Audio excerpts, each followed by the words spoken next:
All right, guys. Howard Ross here with Franklin Brewing. I'm here with Thor Platter. Thanks for coming out to play tonight. Thanks for having me.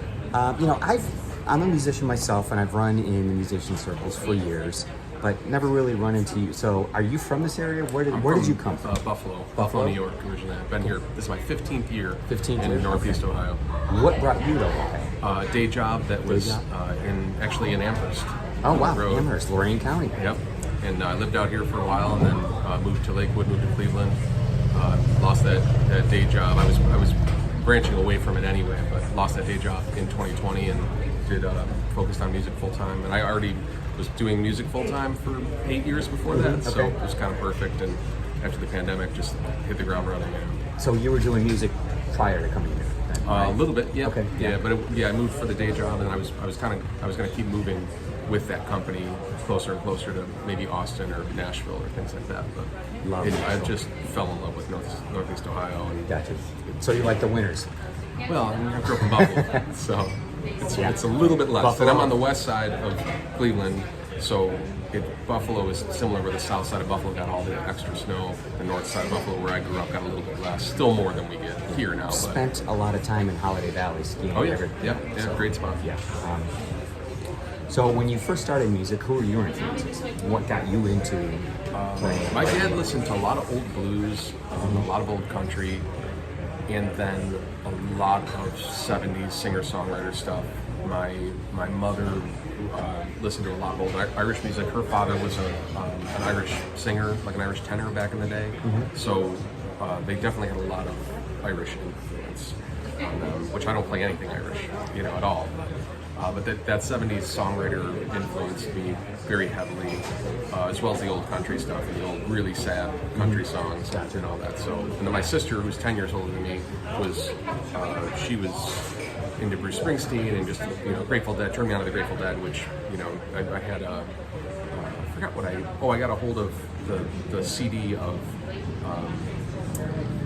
It had Touch of Grey on it that had the Skeletons one in the closet. I'm killing myself that I'm not remembering this. And anyway, I brought that to her and I was like, hey, I like the Grateful Dead, and she immediately took it and threw it away and then gave me a vinyl copy of American Beauty, and it changed my life. I mean, that was like, to go back where she was into the Dead enough to go, oh no, that's what they're pushing on MTV. The commercial. Right. It's too and commercial. She was like, that's not the real Grateful Dead. Yeah, right. And got me onto all these, just trying to give me tapes and everything. I was, the same thing. I was like 13, 14 years old. I was like, yeah, okay, I'll listen to this CD because I like CD. I don't want to tapes the old technology. Where now, like, I would love to have those tapes, but yeah.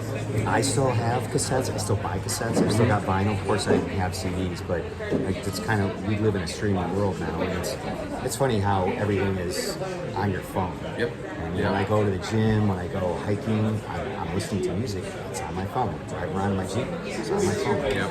But when I'm at home, I still like to throw in some vinyl or some cassettes. Who would you say is like your number one artist, like your go-to? This is, if I had to listen to one person all the time, it would be. Just when I started playing, I was so immersed in Neil Young, and the way his songwriting and his playing, my acoustic playing is definitely, when I started playing when I was 12 years old, I 4 or 5 years of that, it probably drove my parents nuts, and even drove my sister nuts, and she was a huge Neil Young fan. But that's a huge influence on me, in the way that he wrote songs, the way he sang, the way he put his bands together, how cool he was in 1974. Yeah. That was pretty big for me. Yeah. Cool. So you've got a new album out that just came out. Tell me about the album. I wanted to make a record where I took musicians out of town. I wanted to record it at a place in Connecticut that was $1,000 a day that I found out later, and all this. But I had this idea of taking everybody kind of away and captivating them and getting them away from their daily lives and just focus on the record. And so I was able to do that in Buffalo, my hometown. We recorded it over 2 days, 2.5 days, and made this great record with some of the best musicians that are around, and Anthony Papaleo, Alfredo Guerreri, and Steve Renko, and then my buddy Charles Root up at, met us up there and helped us engineer it, and it was awesome. So I'm really proud of it. And the record I made before was produced by David Mayfield, and we had a really great time recording that in a trio. Paul Lewis, Paul Kovac, and we kind of did the same thing, except for we had to go down to Canton every day, or Akron, wherever it was. This was nice to go up to Buffalo, get pizza and wings and some beers, and just kind of really focus on the record. So Did you record live, like everybody's as set much up as and we playing could, at the same time? as much as we could, and I sang most of everything on there. There's not much that isn't my vocal. We punched in because I was playing acoustic, and Anthony was playing a rhythm electric track.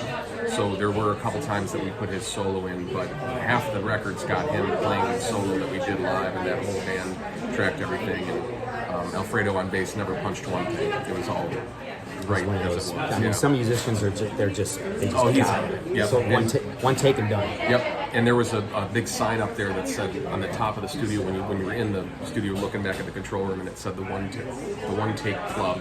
It was like a big banner, and at the end of a couple of them, like the so guy, the you ended engineer up would there? just pointed up at it, But yeah, Steve Ranko is one of the best drummers around, and he knew the tunes. I gave him writing credit on a few tunes because he had done so much for those songs, which is great. Are those guys local to Buffalo or more They're here and you in track them all out there? Cleveland, all Cleveland-based guys, yeah. And they travel all over with other people too, but Gotcha. yeah. Do they play with you in a live situation, or is it more Anytime just the for Thor recording? Platter band is, we've got a couple of things that are festivals and things like that, and they're playing a full band. Most of my other gigs are either myself solo, like here tonight, or in a trio with Paul Kovac on banjo and Alfredo playing upright bass. So it's more of a bluegrass kind of feel, but it works better for places like this, or for just kind of more approachable thing than I have a full sound system and a drummer, which is fun, but takes a lot more work to put in. Favorite track? I'll figure it out. Your favorite track? I really Is that like. too hard to- No, I really like all of them. Yeah, but I really like the title track, As Fast as It Goes. Just for it was everything that I wanted it to be once it was recorded, and that made me really happy. And then as far as a song that's near and dear to me, and the way that I wrote it is Bright Star, which I wrote really quick, like in an evening. It was kind of nice. So, and the rest of them were all great too, but those two, We were talking earlier. The one that stands out in my mind is Aurora Ridge.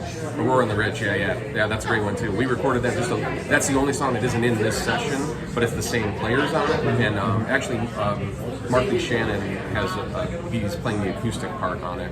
Who was in Michael Stanley's band and just a great musician down Akron Canton way. But yeah, that's a great tune. And that actually, Aurora on the Ridge, I wrote in an evening when I was in Nashville. I was up in East Aurora playing, and then I came back here for a night and went to Nashville and finished it really quick. So that's another one too that is, I like those songs that come quick. But I also like to take time and Sometimes write songs. I write too, and sometimes it's just there. Yeah. It's like you're just grabbing the notes out of here, and other times like, oh my god, I've rewritten this 20 times. It's still not. Those ones where that I come want it to quick be. to me, I always fire them off to like 3-4 of my closest friends, just to make sure that I'm not like bounce 'em off. writing Because another you're inside song. the fishbowl, so you want someone outside the fishbowl. But sometimes I just really feel they're going to be like, hey, no, Tom Petty wrote that on this, and they never have, So it is, in that special moment when you get there and you're like, these are just coming, it's just coming, But you just think maybe you're just pulling it off somebody else, Do you write from personal experiences or experiences of friends, or do you ever? A lot. I just have this made-up thing in my mind. It I doesn't try, really I try to do but- some of that. Some of the things that I'm trying to create a story, but for the most part, like I wrote when I was a kid, and God bless these kids that are 18, 19, and they can write. But I feel like you have to have experience. A little bit. life has to smack you around a little bit, right? And my one friend Tom, that we have a band together now, the Country Honk, which is this new band that played like Rock on the River and everything. We wrote songs. He didn't write a song until he was 50. And now he's written never too 30 late, right? songs. Yeah, but I was like, it's input, you've had your whole life, and now you can turn around and make it. So, I like to do it from experiences, and I mean, like everybody else, my phone notes are just full of sayings and lines, and anybody that, if I meet somebody funny and they have some sayings, it's like, okay. Are you one of those guys that wakes up in the middle of the night and like, I can't sleep? Guitars right there. And just, I bet. Yeah, I have all over my house. I usually leave guitars out. And usually in the morning, if I have a day that I might have not really much going on, or I don't have to go do something until 9 or 10 or 11, I try and, if I can get up early and just shut everything off, and it helps. But, Going forward, so you got this album out. Going for like, what's next for you? writing a little bit, and probably the next record.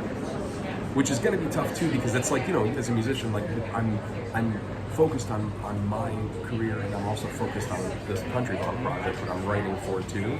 But it's nice to have a rock and country band, and then something that really doesn't go over. Like, we're not going to bring a 4-piece country band in here, and we're playing a whole bunch of, like, you know, 90s influenced country back to like 50s and 60s stuff, you know. But there's a place for it. So the summer's been busy with that, and then in the meantime, it's made me write more. Where if I throw it to those guys, and they're like, yeah, that's cool. Well, maybe we'll do. I'm like, oh wait, maybe that's my song then, and I can just put it, you know. So it's I think it's going to be a really productive, and I'm definitely inspired. I had a really inspiring last month or so of just seeing some music and running into friends. And my one friend came and played in Lakewood from Buffalo last week, and I went and saw those guys, and I was like, wow, it's way better than I remember these bands being from Buffalo. And that's not the, you know, he works really hard at it, so it's not him, but, you know, I was like, oh, that's really inspiring to me to just keep plugging along, you know. And the Cleveland music scene inspires me, and everything that's going on with it, you know, Northeast Ohio in general. It's not all tribute bands, it's not all... You have to dig a little. I mean, the tribute bands seem to attract these huge crowds, like you mentioned, Rock on the River, and that's Bob's thing out there. And he's great with it. We played 6 originals. Did you play out there this summer? I've been so busy. I'm out there pretty much all summer because I'm working on Brewfest, but with us opening Franklin in March, I just haven't been able to go out there, so I haven't even seen Bob. He loved it. But when I first hit him up with it, I was like, hey, we do this thing, and it's Waylon and Willie and whatever, and I sent him a video, and he's like, I don't care what you do, just, and I'm like, well, he's like, don't jam. I don't want these long songs. I was like, well, Bob, all these songs we're playing are 2-minute songs. But then we did throw all the originals that we have online in there and everything, and it went over great, you know, and as an opening set for the Garth and Shania tribute, but whatever. I was going to say, which yeah. So it was them, and they were great too, you know. But I think we were really well received, and our socials went up a lot, and those are good people to come out when you to see. get in front of a lot of people, I mean, I found in my bands over the years that sometimes, you know, the band has said, we're opening for these guys. It's like, it doesn't matter. If you get up there and sell it, and you really work the crowd, and you can engage with the crowd, they'll respond. Right. If you just stand up there and stare at your shoes, you're no big deal. But it's your job as the band or artist, I feel, like, hey, maybe they're there to see this band, and maybe your style is a little bit more this way, but if you get up there and really sell it, the crowd's going to respond. And there's no way that right now, there's no way like Thor Platter band opens up for them. It's got to be the country rock representative to do it. And that's not, you know, Bob can do whatever he wants out there, but I feel like, man, wouldn't that be awesome if like there was always a local opener that, you know, even if they I only try to played push him for that, set, and unfortunately you know, this year, like I said, I just haven't been able to. So many good bands that could do, even if it wasn't in the style, then whatever. Then you're still here to see. Because it's inexpensive. It's a nice venue, and people are there anyway. So does it really matter? You know, as long as you put a good opener there. There's enough good bands to do it. Sure. What can people expect tonight? Sadness. Sad songs. No, I'm feeling good. I think this is such a nice, intimate room. And I see some friends and fans that I like to call friends because that makes me nervous to call people fans. But you know, it's nice to be out there. So we have a lot of people that live out this way that will come to see me. They'll come into Cleveland once, you know, every year. Very cool. So they were excited that I was playing out this way. Do you a lot of new material? The new album tonight? Or? Yeah. Cool. Mostly original stuff, and probably a couple little things I'll throw in, but Awesome. All right, guys, there you have it. Thor Platter playing here tonight at Franklin. We'll see you next time. Thanks, Thor. Thanks.